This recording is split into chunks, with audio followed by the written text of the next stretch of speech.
ਮੈਨੂੰ ਨਹੀਂ ਪਤਾ ਮਤਲਬ ਡੱਬੇ 'ਚ ਕੀ ਸ਼ੈ ਹੈ ਕੀ ਨਹੀਂ।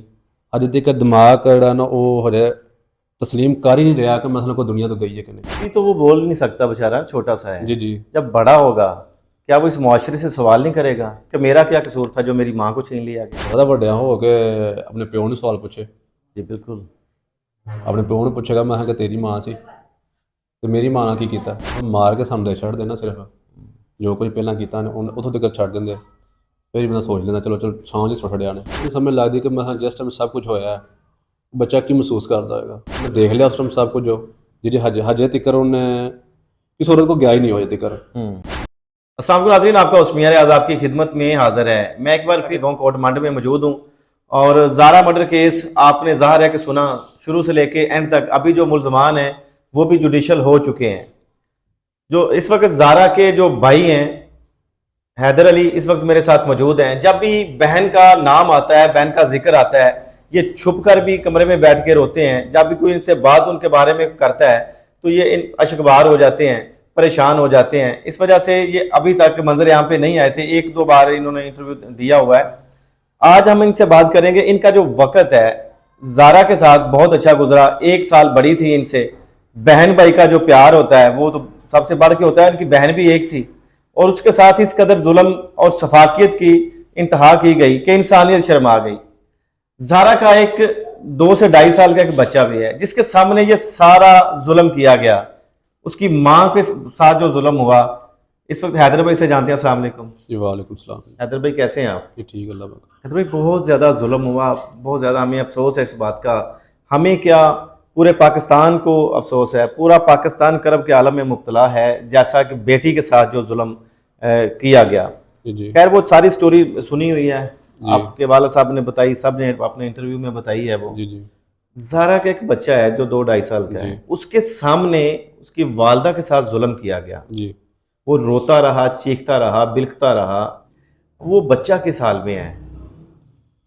सर जी बच्चा ਜਿਹੜਾ ਸਰ ਜੀ ਉਹ ਕਨਾਦਾ ਨਾ ਪੂਰਾ ਕੰਮ ਹੀ ਸਰ ਰੋਣੇ ਹੁਣ ਇਸ ਟਾਈਮ ओए होए।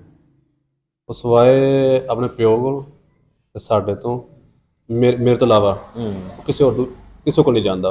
अच्छा, ਉਹ ਬਕਾਇਦਾ ਸਭ ਤੋਂ ਵੱਡੀ ਗੱਲ ਇਹ ਹੈ ਕਿ ਕਿਸੇ ਔਰਤ ਕੋਲ ਨਹੀਂ ਜਾਂਦਾ।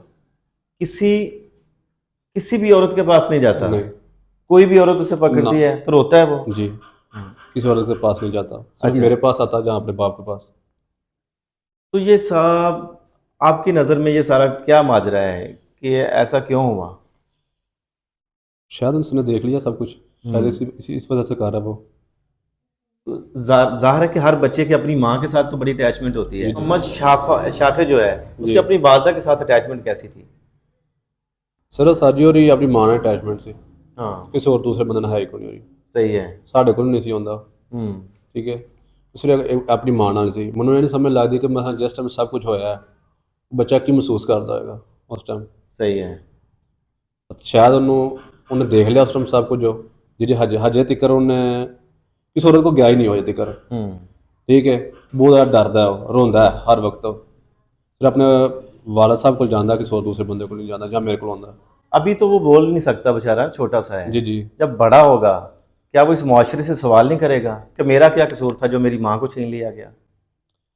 जो कोई बंदा होर करे ना बंदा सवाल कर लेंदा। हाँ। अपने घर आने किया होया सक्की दादी होरी और उस बाद पुफी। ठीक है होर केड़ा किसे कुछ किया और अपने घर ने किया सब कुछ। उन्हें तो अपने हो सकता वड्डिया हो के अपने प्यो ने सवाल पूछे। जी बिल्कुल। अपने प्यो ने पूछेगा मैं कि तेरी माँ सी तो मेरी माँ ने की किया। अच्छा, इस सारे मामले के पीछे, ज़ारा कत्ल केस के पीछे ज़ारा के सब ने अपनी अपनी राय दी है। सब लोग घरों में बैठ के व्लॉग भी कर रहे हैं। आपकी नज़र में ये क्या वजह हो सकती है कि ज़ारा का जो कत्ल होना और कत्ल के बाद इतना जुल्म करना, क्या वजह हो सकती है? जी सानू तक समझ नहीं लगी कोई। शायद उन्हें अपने छुपाने वास्ते अपने आप को यह सब कुछ किया या पहला मार लिया उन्होंने उस बाद छुपाने वास्ते सब कुछ किया या उन्हें मतलब कि अपना कोई पिछले ही अपना कोई दुख दर्द कढ़िया उते समझ नहीं तक लगी। सानू कोई समझ नहीं आ रही। सानू तो ये भी नहीं पता कि मां गई है कि नहीं हो गई क्यों हजे तक मां के चेहरा तक नहीं वेख्या हो।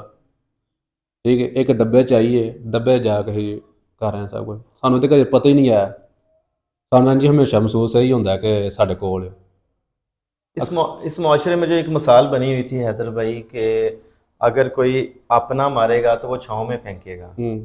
जो आपकी खाला है सुगरा बीवी, उसने तो इस मिसाल को भी ख़त्म कर दिया है। ਤੁਹਾਡੇ ਸਾਹਮਣੇ ਸਰ ਜੀ ਵੇਖ ਲਓ, ਮਿਸਾਲ ਤਾਂ ਬੜੀ ਦੂਰ ਦੀ ਗੱਲ ਰਹਿ ਗਈ ਹੁਣ। ਸਿਰਫ ਮਾਰ ਕੇ ਸਾਨੂੰ ਦੇ ਛੱਡ ਦੇਣਾ, ਸਿਰਫ ਜੋ ਕੁਝ ਪਹਿਲਾਂ ਕੀਤਾ ਨੇ ਉੱਥੋਂ ਤੱਕ ਛੱਡ ਦਿੰਦੇ, ਫਿਰ ਵੀ ਬੰਦਾ ਸੋਚ ਲੈਂਦਾ ਚਲੋ ਚਲੋ ਛਾਂ ਲਈ ਛੱਡਿਆ ਨੇ। ਇੰਨਾ ਕੁਝ ਕਰਨ ਤੋਂ ਬਾਅਦ ਲੱਗਦਾ ਤੁਹਾਨੂੰ ਕੋਈ ਛਾਂ ਕੇ ਪਾਸੇ ਆਇਆ? चलिए ये बता, चेहरा तो देख लेता ना, शनाख्त तो हो जाती। ਸਾਡੀ ਵਾਲਾ ਜਦੋਂ ਗਏ ਸਨ ਨਾ ਦੁਨੀਆ ਤੋਂ, ਤੇ ਉਹਨਾਂ ਦਾ ਚਿਹਰਾ ਵੇਖ ਲਿਆ ਸੀ ਨਾ, ਸਾਨੂੰ ਸਮਝ ਲੱਗ ਗਈ ਸੀ ਵਾਲਾ ਸਾਡੇ ਟੁਰ ਗਿਆ ਨੇ, चले गए हैं। ਸਾਡੀ ਸਿਸਟਰ ਨੇ ਇੰਨਾ ਕੁਝ ਕੀਤਾ ਨਾ, ਹਜੇ ਤੱਕ ਉਹਨਾਂ ਕੁਝ ਸ਼ਾਇਦ ਦੇਖੀ ਨਹੀਂ ਰਹੀ।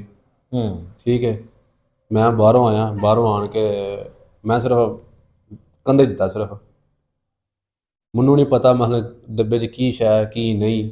ਹਜੇ ਤੱਕ ਦਿਮਾਗ ਜਿਹੜਾ ਨਾ ਉਹ ਹਜੇ तस्लीम कर ही नहीं रहा कि मतलब कोई दुनिया तो गई है कि नहीं। बहन से आखिरी बात क्या हुई थी? सर जी मैं ना जुमेरा नूं गल हुई सी, इतवार में वाकया होया।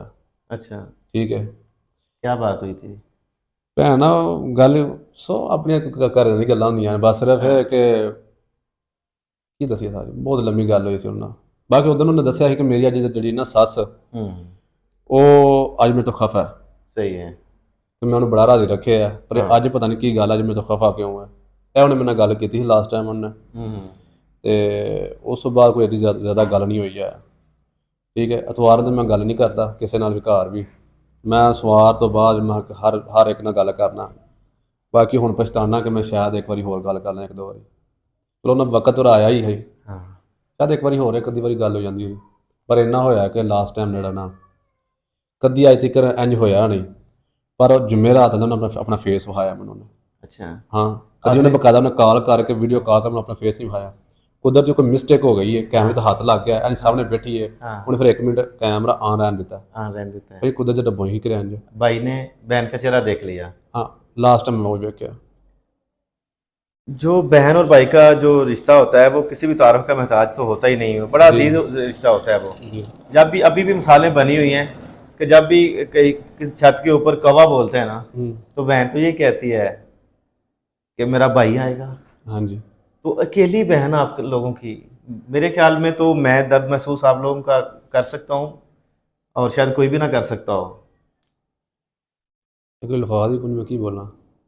मेरी कोई भैन सी पर जुल्म बहुत ज़्यादा किया होना। ऐसे लोगों के साथ क्या होना चाहिए? ਉਹਨਾਂ ਨਾਲ ਇਹੀ ਹੋਣਾ ਚਾਹੀਦਾ ਜੋ ਸਾਡੇ ਸਿਸਟਰ ਨਾਲ ਕੀਤਾ ਉਹਨਾਂ ਸੇਮ ਉਹੀ ਉਹਨਾਂ ਨਾਲ ਹੋਣਾ ਚਾਹੀਦਾ।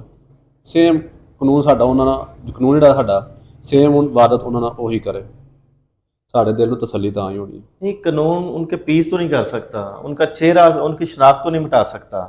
आप लोगों को तो अगर उनको सजाए मौत भी हो जाती है, आप लोगों को तो फिर भी सब्र नहीं आएगा। शायद हुण उन्होंने कानून इंज भी कर खड़े सेम, शायद होर फिर भी ना आवे कदे। मैनूं लगदा सानूं नहीं होना, फिर भी बिल्कुल नहीं आएगा, मेरे ख्याल नहीं होना। नाज़रीन, ये हैदर भाई वो हैं कि मैं फिर भी कहता हूँ कि पता नहीं अल्लाह ने यार किस कदर इन लोगों को हिम्मत दी हुई है। अब भी आंखों में हल्की सी नमी है और इस कदर दर्द के आलम में, इस करब के आलम में मुब्तला हैं कि यहाँ पे बैठे हुए मेरी आंखों में भी आंसू हैं कि इतना जुल्म, इतना इनके साथ किया गया। और ये हैदर भाई वो हैं जिनकी अपनी बहन के साथ मुशाहबत बहुत ज़्यादा है, चेहरा मिलता है। ऐसे ही है कि जैसे हमारे साथ अभी ज़ारा बीबी बैठी हैं, इस कदर इनके चेहरे के आपस में बहन भाइयों की मुशाबत है। और जब बहन ने घर आना होता है तो भाइयों को चार चढ़े होते हैं, जब भाइयों ने बहन के घर जाना होता है तो बहनों को चार चढ़ जाते हैं। मगर इनके साथ इस कदर सितम ज़रीफ़ी हुई कि ये अपना दर्द किसी को बता नहीं सकते कि करने वाला को गैर नहीं था, अपना ही था, अपनी खाला थी। और अभी हैदर भाई का कहना है कि अभी कोई पार्लियामेंट हाउस में कोई ऐसा कानून पास हो जाए कि जिस जैसा किसी के साथ जुल्म किया जाए वैसा उनके साथ भी हो। जो जुल्म मेरी बहन के साथ हुआ वही जुल्म उन लोगों के साथ होना चाहिए। मगर किसको फुर्सत कि अवाम के लिए कोई ऐसा कानून पास करें। वो तो अपने लिए रात के 12 बजे भी अदालतें लगाते हैं और जिस तरह का चाहते हैं वैसा कानून बना लेते हैं। मिलते हैं किसी अगली वीडियो में। आप और हम सब का अल्लाह निगहबान।